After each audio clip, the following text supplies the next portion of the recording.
Hello বিয়াস, আসসালামু আলাইকুম রহমতুল্লাহি ওয়া কেমন আছেন সবাই? আশা রাখি সবাই ভালো আছেন, সুস্থ আছেন, নিরাপদে আছেন।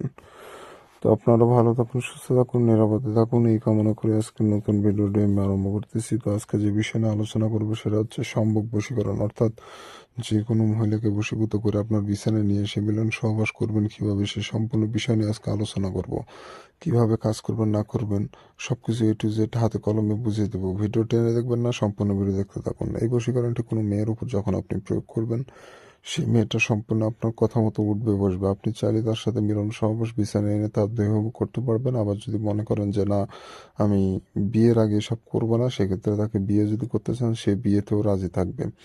সে মেয়ে নিজে থেকে আপনার কাছে এসে ধরা দিবে, আপনার কষ্ট করে কিছু বলতে হবে না বা করতে হবে না, শুধুমাত্র এই ছোট কাজটি করে রাখবেন।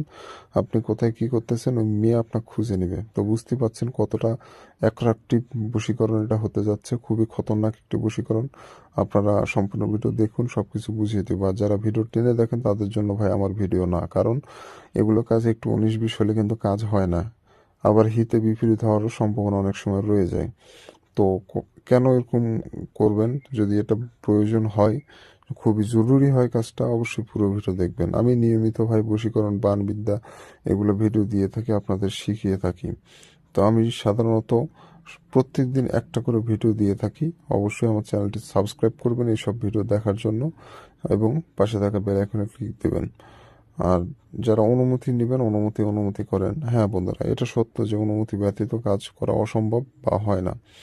তো অনেকে আছেন যারা অনুমতি নিতে চান, অবশ্যই চ্যানেল সাবস্ক্রাইব করে কমেন্টের নাম লিখে দিয়ে যাবেন, ইনশাআল্লাহ আপনাকে অনুমতি দিয়ে দেব। তো ভিউয়ার্স, এই কাজটি করতে গেলে আপনাকে সর্বপ্রথম একটা সাদা কাগজ সংগ্রহ করতে হবে। পরিষ্কার পরিচ্ছন্ন সাদা কাগজ, কোনো প্রকার নোংরা আবর্জনা যেন না ভরে থাকে, ফ্রেশ কাগজের উপরে এই নকশাটা লিখতে হবে। আর এই নকশাটা লিখতে হবে লাল কালি দ্বারা। লাল কালি অথবা জাফরান কালি। জাফরান কালি লিখতে যদি নকশা লেখেন তাহলে এটা উত্তম হয়, কিন্তু অনেক সময় জাফরান কালি আপনার আশেপাশে থাকে না। কিন্তু লাল কালি বাজারের দোকানে যেখানে সেখানে কিনতে পাওয়া যায়, এটা কিনে এনে নকশাটা অঙ্কন করতে পারবেন।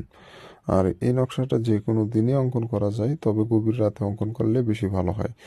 দিনে অঙ্কন করলেও হবে, তবে দিনে অঙ্কন করার থেকে গভীর রাতে অঙ্কন করলে এই নকশাটার ক্ষমতা বৃদ্ধি পায় এবং খুব দ্রুত কাজ হয়। তো অবশ্যই গভীর রাতে অঙ্কন করার চেষ্টা করবেন। এবং যখন নকশাটা অঙ্কন করবেন, আশেপাশে যেন কেউ না থাকে, একেবারে নিরিবিলি ভুরজায় বসে নকশাটা অঙ্কন করবেন।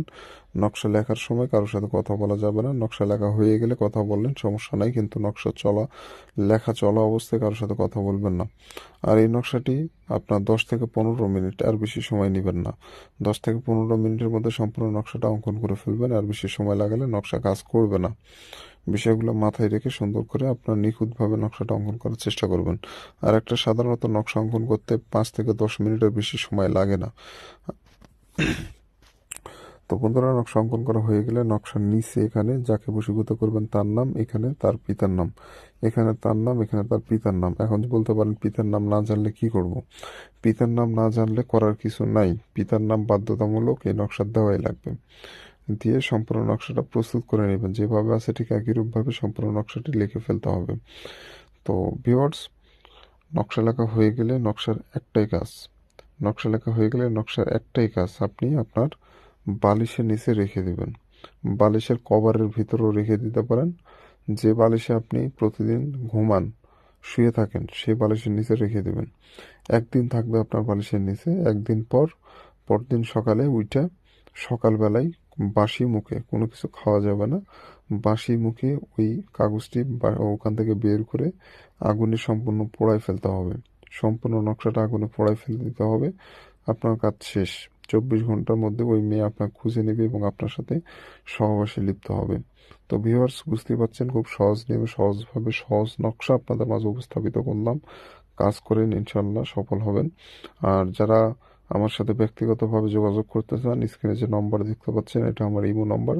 ইমোতে এসে যোগাযোগ করবেন। আর ফোনে কল দিলে পাবেন না, ইমোতে এসে যোগাযোগ করতে হবে। ধন্যবাদ, ভালো থাকবেন, সুস্থ থাকবেন। দেখা হচ্ছে পরবর্তী কোনো এক নতুন ভিডিওতে।